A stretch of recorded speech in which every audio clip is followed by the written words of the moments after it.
τένις με αναπηρικό αμαξίδιο, αντισφαίριση, επιτραπέζια αντισφαίριση, τοξοβολία και δεν θέλω άλλο.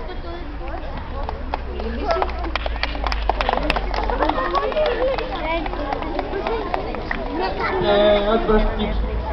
Βασικά, εμείς ήρθαμε εδώ για να σας δείξουμε ότι ο αθλητισμός είναι ένα σημείο στη ζωή σας που θα σας δώσει πολλά πράγματα και πολλά εφόδια για τη συνέχεια της ζωής σας. Επίσης, βέβαια είστε πολύ μικροί ακόμα, αλλά αν έχετε κάποιον ο οποίος βρίσκεται σε κατάσταση αναπηρίας κινητικής, καλό είναι να τον ενημερώσετε ότι υπάρχει αυτός ο σύλλογος στην Πάτρα, να έρθει να μας βρει, να τον βοηθήσουμε να βρει μια ενασχόληση ξέχωρα από τον αθλητισμό και εκτός αθλητισμού.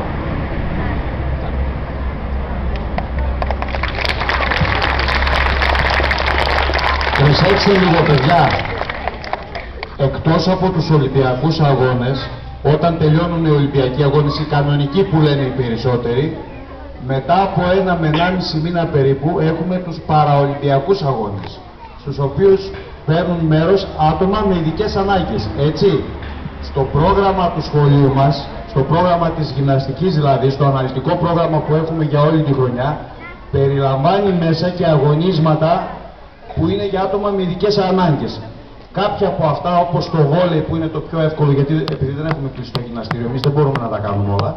Το βόλεϊ, ας πούμε, θα το κάνουμε σε ένα από τα επόμενα μαθήματα μέσα στο χειμώνα για να δείτε περίπου τις δυσκολίες που αντιμετωπίζουν αυτά τα άτομα. Γιατί πιστεύουν οι περισσότεροι ότι οι Ολυμπιακοί αγώνες αυτοί που γίνονται για άτομα με ειδικές ανάγκες δεν έχουν τόσο πολύ μεγάλη σημασία και δεν είναι σπουδαίοι αγώνες.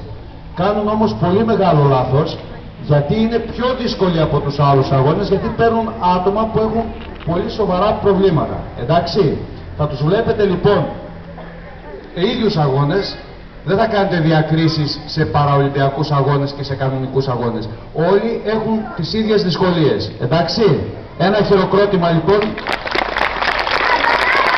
Ωραία.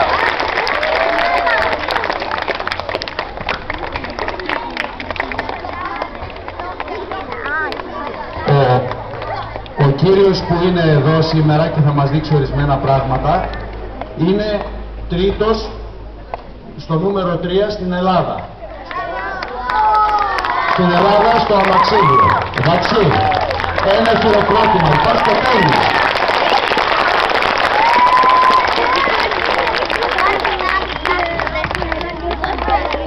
Πολύ ωραία. Δύναμη λοιπόν. Συνεχίζουμε τη ζωή μας σε ό,τι και να μας τύχει, σε ό,τι και να μας συμβεί. Αυτό διδάσκουμε σήμερα. Σεβόμαστε το διαφορετικό. Και είμαστε λοιπόν έτοιμοι στη συνέχεια πώς θα συνεχίσει σήμερα η μέρα μας.